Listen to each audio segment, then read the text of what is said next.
Assalamualaikum warahmatullahi wabarakatuh. Berjumpa lagi di channel Yohansa Nasution Bapak Said. Kali ini kita akan menjelajah sisi barat dari Yogyakarta, yaitu daerah Melangi.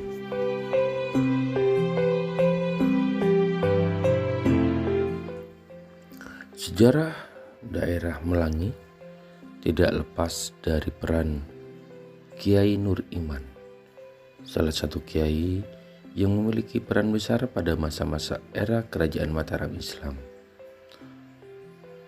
Melangi terletak di Kabupaten Sleman, daerah istimewa Yogyakarta. Kiai Nur Iman atau yang bernama Raden Mas Sandio, dari segi silsilah atau keturunan merupakan putra dari Sri Susuhunan Prabu Amangkurat Jawa keempat, penguasa Kerajaan Mataram di Kartosuro.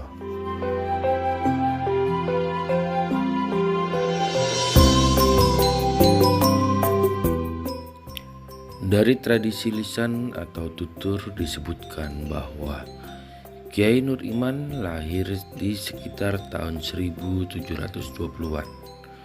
Sedangkan nama Nur Iman merupakan pemberian dari Kiai Abdullah Muksin.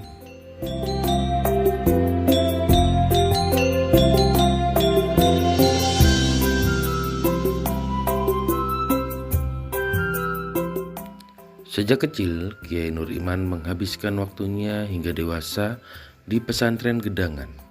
Di tempat inilah Kiai Nur Iman banyak belajar berbagai disiplin keilmuan Islam seperti bahasa Arab, fikih, ilmu tauhid, dan tasawuf. Beliau pun terus tumbuh menjadi pribadi yang saleh dan produktif melahirkan karya-karya. Dari segi perjalanannya menuntut ilmu melalui pendidikan pesantren, apa yang dilakukan Kiai Nur Iman tidak berbeda jauh dengan kiai-kiai lainnya. Namun, dari segi spiritual, perjalanan Kiai Nur Iman persis seperti apa yang dilakukan oleh Ki Ageng Surya Mataram, yakni sikapnya untuk pergi meninggalkan keraton.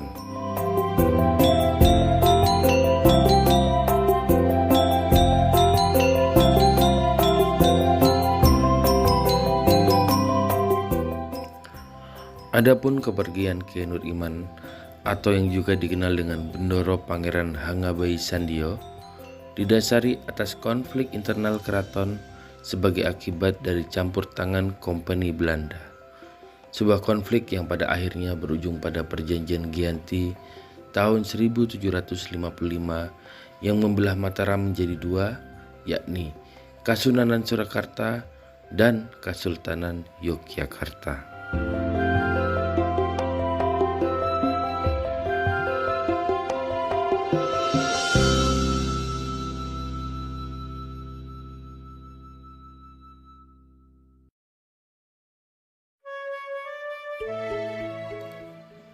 Dengan berbekal nasihat dari gurunya Kiai Abdullah Muksin untuk selalu menyampaikan dakwah secara luas dimanapun dan kapanpun, Kiai Nur Iman pun pergi bersama kedua sahabatnya, yaitu Tan Wisani dan Sanusi, melakukan perjalanan ke arah barat.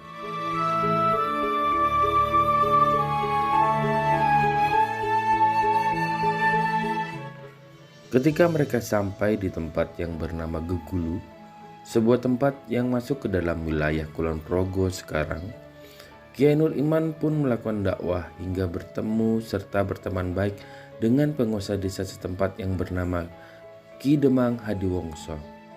Tak lama kemudian, Kiai Nur Iman pun dinikahkan dengan anak Demang tersebut yang bernama Mursalah.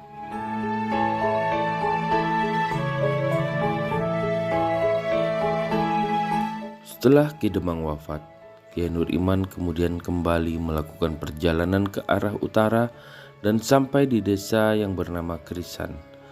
Di desa Krisan, Kiai Nur Iman bertemu dengan saudara kandungnya, yakni Pangeran Mangkubumi yang kelak bergelar Sri Sultan Hamengkubuwono I.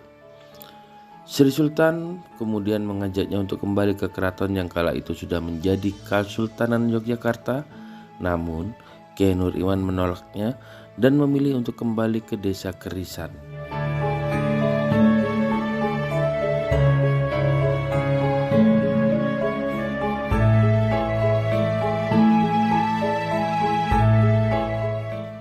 Pada saat melakukan perjalanan kembali ke Kerisan, Kiai Nur Iman melihat wilayah yang konon bersinar dan harum, atau dalam bahasa Jawa, meling-meling tur wangi.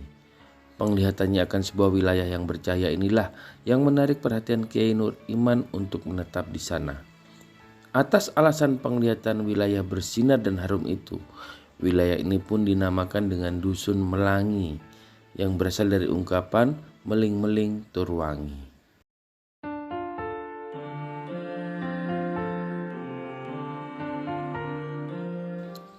Kiai Nur Iman pun akhirnya berkata kepada saudaranya, yakni Sultan Hamengkubuwono I, untuk tinggal di daerah Melangi ini. Hingga pada akhirnya sang Sultan pun selaku saudara memerdekakan tanah Melangi ini atau yang dikenal dengan Tanah Perdikan yang bebas pajak. Di Dusun Melangi ini pula lah kemudian dibangun sebuah masjid yang dinamakan Masjid Patok Negoro Melangi pada tahun 1755 Masehi sebagai masjid yang bernaung di bawah Kesultanan Yogyakarta Hadiningrat. Masjid ini pada saat itu secara umum bukan saja digunakan sebagai tempat ibadah, melainkan juga sebagai tiang negara, keamanan, batas wilayah, dan pertahanan rakyat.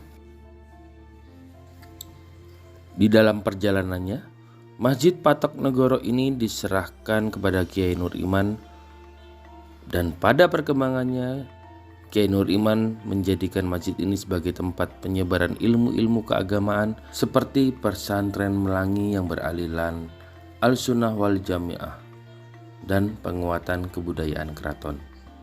Maka tidak heran jika kita pergi ke sana, secara langsung akan melihat adanya perpaduan antara Islam dan budaya Jawa, seperti yang terlihat pada bentuk gapura yang khas Keraton Yogyakarta.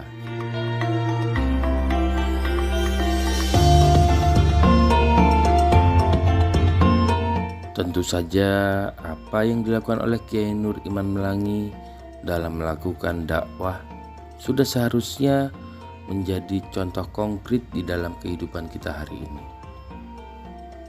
Kita sebagai agen-agen masa depan harus mampu membawa perubahan di tengah masyarakat tanpa menghilangkan konteks budaya lokal.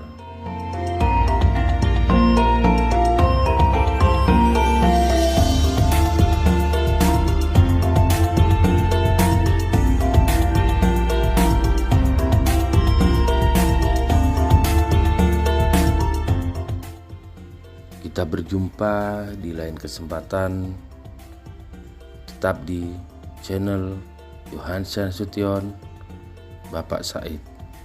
Wassalamualaikum warahmatullahi wabarakatuh.